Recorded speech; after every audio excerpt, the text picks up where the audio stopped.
Welcome back, best ever listeners, to the Horizon Podcast. This week, I'm going to tackle two completely different topics. They're just top of mind for me. I was working on two different projects, and both of them had something interesting to share. And so I'm going to try to squeeze in information and insight onto each of these. The first one is related to seniors housing. And I know that a lot of investors aren't active in seniors housing, but there are some trends there that do merit a deeper look, especially for those who either are already operating seniors housing or have a partner who knows seniors housing, or if they're an LP looking for another investment that could be seniors housing. So a couple good things there. And then I'm going to focus the rest of the time on what's happening with apartments. So I'm going to just dig in here. I'm Chang, and I've been active in real estate investing for most of my life. And since 2007, I've led the research and advisory services team at Marcus & Millichap, the leading commercial real estate brokerage company. Now, I must mention, as I do every week, that I'm doing this podcast independently, and what I say on this show doesn't reflect the opinions or positions of Marcus and Millichap.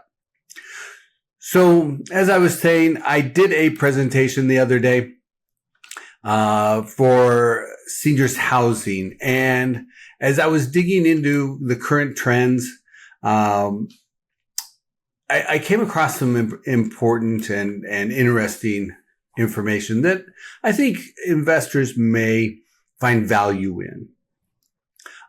First of all, seniors housing, which includes independent living, assisted living, memory care. There are other types, continuing care, communities, and so on. But I really focus on independent living and assisted living. But the average age of residents, the age of residents in seniors housing, 53% are 85 and older. Another 31% are between 75 and 84. So, basically 84% of the residents are over 75. And so it really, the tipping point seems to be right around the age of 80. And the baby boom generation is now starting to age up into that age bracket. So the population in the U.S. of people aged 80 years and older in 2025 will increase by 2.31%. That's a Moody's forecast based on Moody's Analytics. So 2.31% growth in population of people over the age of 80. 2026, that increases to 4.6% population growth. 2027, it goes to 6.03% population growth. Then in 28 and 2029 and 2030, it comes back down to about 4.4% population growth for that age cohort who is 80 years and older. And so this is a big issue. We look at what's happening with seniors housing. The pace of construction has actually been slowing since 2019. Okay. So in 2019, about 60,000 units were built. And since then, it has been coming down. 2025, we expect about 25,000 new units to be completed. Now, when you think about the population growth, that's really not enough. There's an organization called NICMAP that is very active in tracking the data and analytics for seniors housing based on their models and forecasts.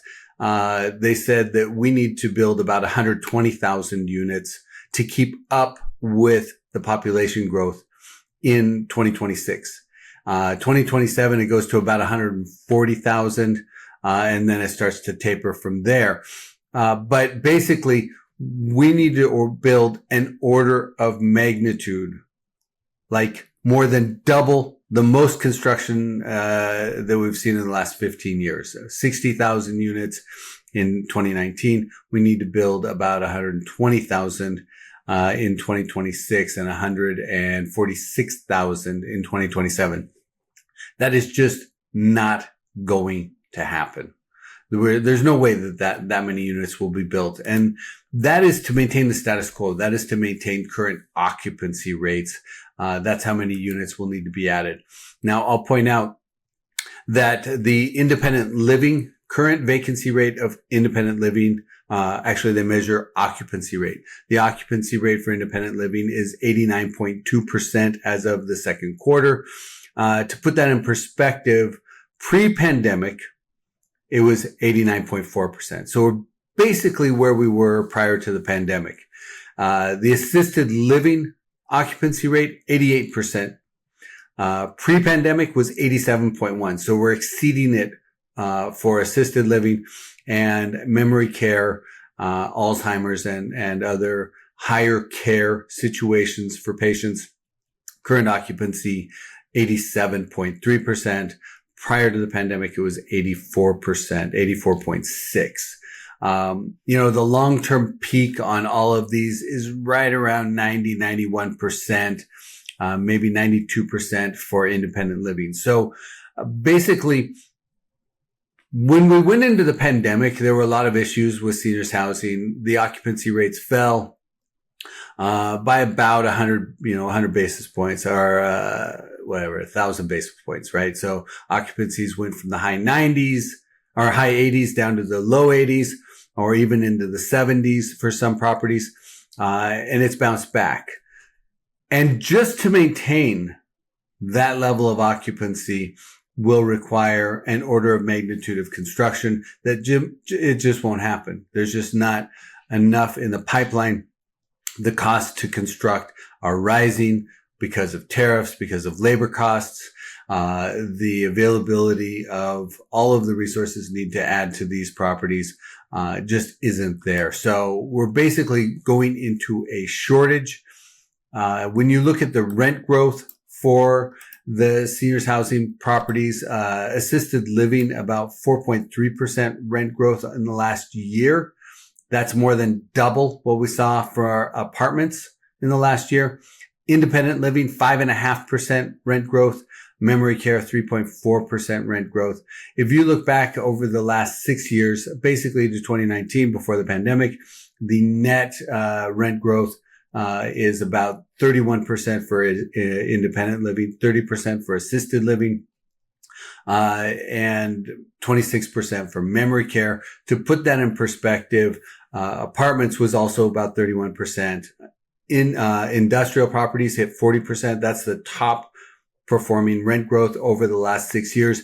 But industrial has turned negative at this point.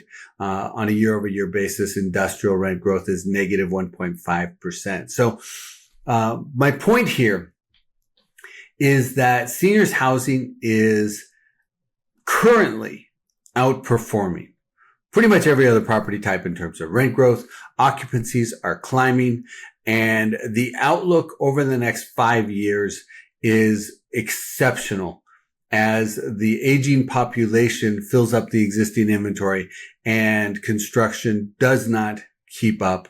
Our new supply growth will not keep up with the demand growth over the next few years. So just something I want to point out. Transaction activity for seniors housing, basically a little bit below the historical normal. And I use 2014 to 2019 as an average to say, quote unquote, normal activity levels.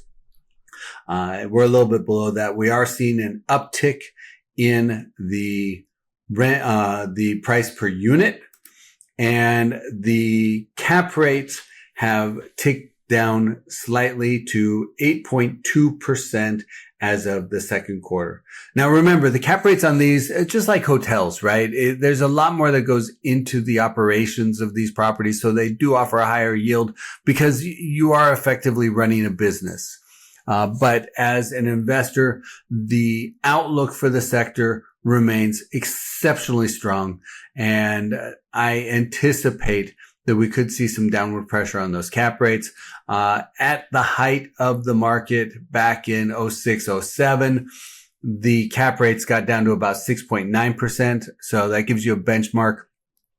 Back in 2022, the cap rate was 7.4%. So about 80 basis points higher today. A little bit of a downturn. I think it went down 10 basis points from first quarter to second quarter. Again, that's not necessarily a trend, but it does give you an indication point. So in a nutshell, wrapping up on the seniors housing thing here, the demographics driving seniors housing are really exceptional. This will likely evolve into a shortage of seniors housing units. It is very tough to invest in this directly unless you're an expert in the industry. You need an operator. The one other thing I will point out is that the labor shortage will be a significant issue for seniors housing. You're reliant on the healthcare sector for employees, and about 25% of healthcare workers are non-native born. So the immigration policies are going to be a challenge. They will be a risk when it comes to filling all of the positions at seniors housing facilities. Wage growth is outpacing the broader market.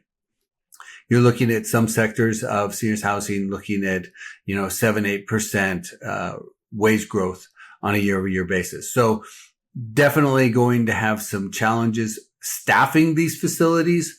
But again, a good operator could be well positioned to manage through that and navigate that challenge.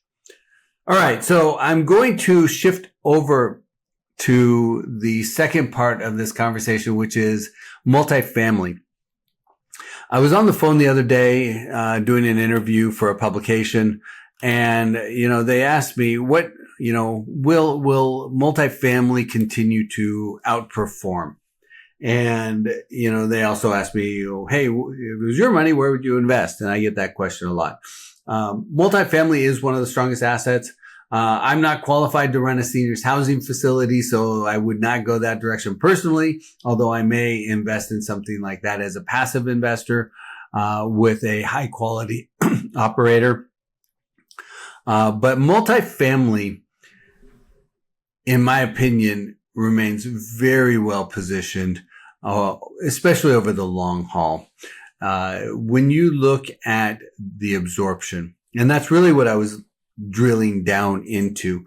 But when you look at the absorption of apartments, it's been positive for 10 quarters straight. In the last 12 months through the second quarter, almost 800,000 net units were absorbed. That is a record in the 35 years of data history that we're playing with here. That is a record 12-month absorption level. We've never been at that level before. And one of the key ingredients is that the affordability of buying a home is terrible. It's really at about the worst I've seen in my entire career.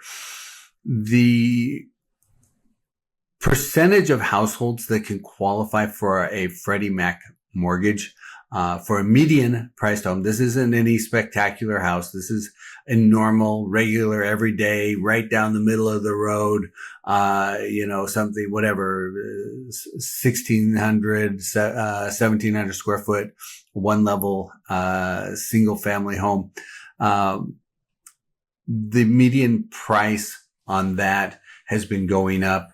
Yes, it has softened up a little bit in some markets around the country. We are hitting its stabilization point, but that's because there's a lack of buyers for the inventory of houses coming onto the market. And only 26% of U.S. households have the income to qualify for that mortgage. And that's not even saying, they have the credit rating, they have a down payment, and all the rest of it that's required. So only 26% of U.S. households can qualify for a Freddie Mac loan based on the front ratios And so you just don't have the same buyer pool.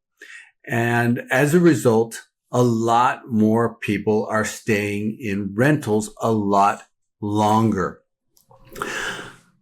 The home payment, when you count principal, interest, taxes, insurance, based on a 10% down payment, the home payment on a median priced home, as of the end of the second quarter was about $3,100. Compared to an average rent of about $1,869 for the United States at the same time. The gap between those two numbers is about $1,240, and that's almost as wide as it's ever been. It did creep up above $1,300 for a while, but it is about as wide as you ever have seen. If you look back in history, if you go back to say 2019, the gap was a couple $100. Back in 2019, 45 to 50% of households would qualify for a Freddie Mac mortgage. That's just not the case today. So even if interest rates went down by 100 basis points, they went from 6.7% or 6.6%, whatever they are today, down to 5.6%, which is unlikely to happen, by the way. Even if it went down, that gap would still be about $950, maybe close to $1,000. So the gap is exceptionally wide. So as a result, people are choosing to stay in rentals for longer. The median age to buy a first home right now is 38 years old. It was 36. Before that, it was 34, 32, all the way back, 20 years ago, it was about 30 years old to buy the first home. You go back farther, it was in the upper 20s. So people are delaying this. The affordability is certainly an issue. Partially, this is lifestyle driven, but home buying has slowed down and it's out of reach of many people. And that's driving occupancy rates. That's driving rent renewals. So we're seeing about 55% renewal rates for apartments on lease termination at the end of a lease. Renewal rates of about 55%. And it's been climbing for the last year and a half. And I expect this to continue to rise over the next few years. And so basically, when you look at multifamily, you have people who are forming new households. Maybe they're in their early 20s, they're moving out on their own, they're getting their first apartment. That's normal. Historically, there has been a portion of the renters who have saved up enough money and decided, hey, I want to own a home now. And they go and they move out of the apartment, they buy a house. And that loss of tenants really hasn't been the same. It's really down quite a bit. And so as a result, your retention rises. And so you're not losing tenants to home ownership, but you're still adding new ones. So net absorption has been climbing very aggressively over the last couple years, culminating in some of the strongest apartment demand ever. And we're not seeing this in just one or two markets. This is a broad-based thing. Over the last year, almost every major market in the country has had consistent positive absorption. And that reiterates that the performance of these assets will continue to strengthen. Now, the pressure relief valve is, of course, new construction. And for those who tune in to listen to me, you know that construction is falling dramatically. When you look at new multifamily starts, they peaked in 2022 at about 157,000 units started in one quarter. That's down to 34,000 units last quarter. So a drop of 77% on multifamily starts. And as a result, the new space demand, that pressure relief valve, is declining. And although we don't have forecasts we don't have good forecasts for 26, 27, 28, and so on. My speculation is that construction will remain limited. And the reason for that is that immigration policy is restricting the labor force. About 35% of construction labor is non-native born, and our immigration policies is reducing the inflow of potential construction workers. In addition, tying back to the seniors housing conversation, a lot of the older generation construction workers are moving into retirement, and we're just not generating enough people going into the trades to backfill for that. So construction labor is expensive and it is climbing. When you look at the cost of materials, you have tariffs coming in to intercede. So the steel tariff of 50%, aluminum tariff 50%, copper tariff 50%. Appliances are seeing the impact of tariffs. And there is a conversation out there about raising tariffs on Canadian softwood lumber, taking them to 35% or so. That is still tentative. That has not happened yet. Current tariffs are about 15%, but we tack on another 20% tariff onto Canadian softwood lumber. It is going to be more expensive. And Canada sources or delivers about a quarter of the lumber used in construction in the United States. So that's going to have a meaningful impact. So basically, construction is going to get more expensive. If it didn't pencil today, it's going to be even tougher to pencil tomorrow when those tariffs fully kick in and the labor supply really runs into challenges. So my point here is retention of renters is rising. We still have household formation. We still have people moving into apartments, and we're not going to be producing as many new apartments going forward. So as a result, vacancy rates will likely continue to decline. Now, it's possible that we could hit a recession, right? That's something we have to be cognizant of. And if that happens, it will probably weigh on the pace of absorption.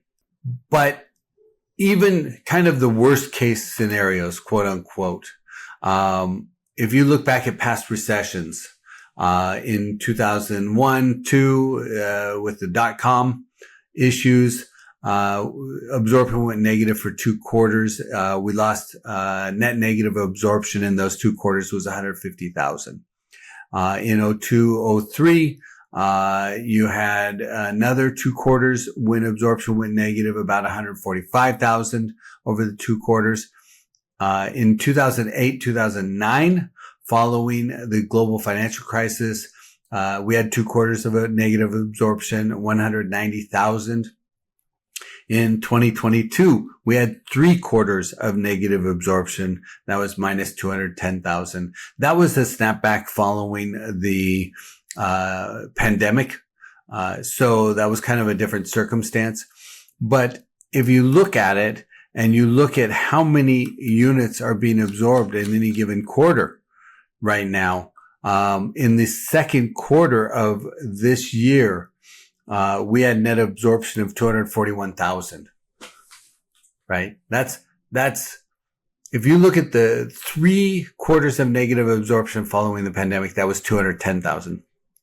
If you look at the sequential 2 quarters of negative absorption and following any of the recessions, it was 150 to 200,000 units total. And last quarter, we had absorption of 241,994 units. So if you look back over the last 5 quarters, all right, the slowest quarter was 148,000 net absorption. So if you take the construction out of the equation and you look at the retention rates of tenants, and you consider that construction is slowing, it makes a lot of sense that the performance of multifamily properties, even in the event of a recession, will remain robust.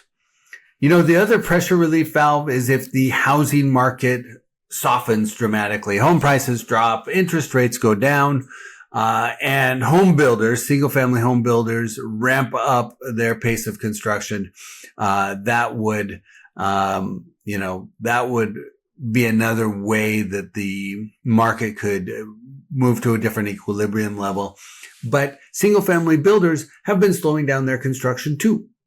They're facing those same cost problems, those same headwinds as everybody else. The affordability of single-family housing in the United States is very, very poor right now. And I don't see anything that's going to make it better. Yes, interest rates could come down a little bit, but at the end of the day, you have a structural shortage. And in order to get over that, you're going to have to build a lot more units than we are today. So basically, we see a downward trend on total housing construction, and that's not going to go away anytime soon.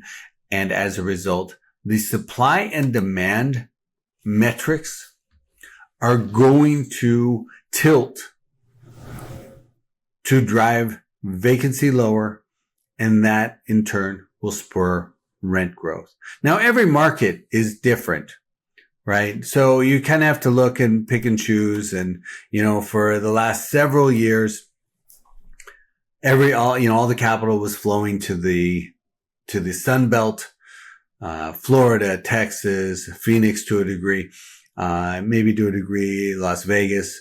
But basically all the capital was flowing to those markets. Now that pushed down those cap rates, and it drew a lot of construction to the market, which ultimately pushed the vacancy rates back up. Classic example is Austin, of course, where you had, I think I had measured a 4-quarter sequence where the inventory grew by almost 10% over that course of that year. I went and looked at the markets that had the greatest absorption over the course of the last year, over the last 12 months through the second quarter of 2025. The total absolute number of units absorbed was led by Dallas, Fort Worth, close to 53,000 net absorbed unit. Houston's actually next in line is actually Phoenix, Atlanta, 33,000 units absorbed, 32,000 units absorbed in Phoenix, 32,000 units absorbed in Houston, and Austin was about 30,000 net units absorbed. Right, so that's measured in terms of absolute units. If you look at unit absorption as a percentage of inventory, Austin came out number one, 9.4% absorption of total units in the market. Charlotte, number two, 9.3% absorption, followed by Phoenix, 7.5%, Jacksonville, 6.9% absorption, and San Antonio, 6.6% absorption. So my point here is the U.S. as a whole is hitting record apartment demand. And we've been there for the last, couple years, 10 quarters positive. You look at the nation as a whole, it's good. A lot of these markets are fantastic. Even the weakest markets right now are outperforming. Will that last? I don't know. Recession possibility? Absolutely. However, I don't think a recession will be so severe that it turns that into a negative performance metric on a long-term basis. So basically, my argument is multifamily will continue to be one of the best performing commercial real estate assets out there. I did also take a quick look at some of the metros that had increasing absorption trends. Atlanta came in right at the top of the radar. I looked at 6 quarters trailing absorption. So 6 quarters ago, Atlanta was generating about just north of 4,000 unit absorption per quarter. About a year ago, it jumped up to the 7,000 units range.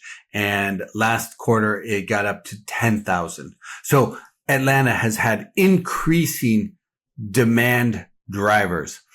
Boston, right? So 6 quarters ago, they were around 1,300. They were treading water, 1,300. Then it bumped up about a year ago to 1,500.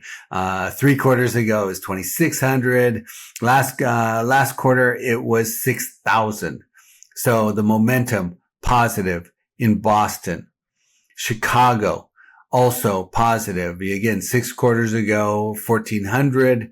It got up to 3,400 a couple quarters ago. That was fourth quarter of 2024. Then 5,600 in the first quarter of this year and 8,600 in the second quarter. I'm throwing in Dallas Fort Worth. Even though the momentum really hasn't gained a lot, the numbers are just so damn big, right? So, 6 quarters ago, it was about 6,700. 5 quarters ago, it was just north of 11,000. The fourth quarter of 2024 was close to 15,000. And, first quarter was only 9,800, but the second quarter of this year was 16,000 net absorbed units. So that's another one. Minneapolis, St. Paul, again, positive momentum. It went from about 2,000 6 quarters ago. First quarter this year, 3,300. Second quarter this year, 4,700. So we're seeing some traction there. So good momentum. Several markets. Several of these are not top targeted markets. If you're looking at Minneapolis, St. Paul, by the way, be conscientious of the rent control restrictions in St. Paul. That's driving demand into Minneapolis, because the rent control over in St. Paul has been really challenging.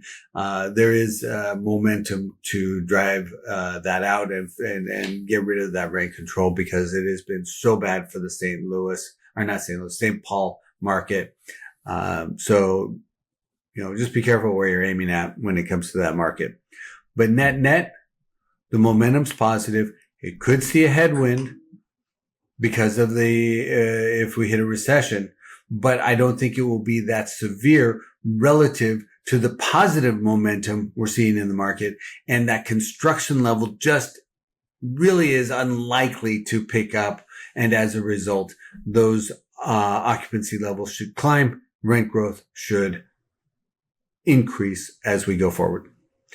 So look, I tried to tackle 2 topics. I'm running a little bit long here. I think I baked my horizon into all the information that I just tried to share. But I really do believe that right now is one of the better times to invest in commercial real estate. I think the stock market, and look, no one can predict with any accuracy whatsoever what's going to happen with the stock market. But I'm hearing a lot of people talking about headwinds in the future, volatility risk, and so on. Same's true with bond market. If you look at a long-term trend, commercial real estate returns match or beat the stock market, not in short cycles, but over long cycles. And that's what it's all about, right? That's why you look at real estate. Real estate isn't something where you put your money in today and pull it out tomorrow or get options on it and trade those options. It's a long-term investment. So, real estate has a long history of solid returns over the long term that compete well against what the stock market does. You don't get to move things around every day the way you can in the stock market, but if you find a well-located property with some durability to it, some positive economic drivers, then you can do very, very well. So I'm going to wrap this thing up. Thank you for joining me, best ever listeners, for the Horizon podcast. Remember to please like, subscribe, follow this podcast. That always helps out. I am trying to track the performance of these things. If there are better episodes than others, let me know. If there's some that suck, let me know. And, I'm going to continue to try to improve these. I'll be back next Sunday and every Sunday with real estate insights to help you understand what's really going on in commercial real estate.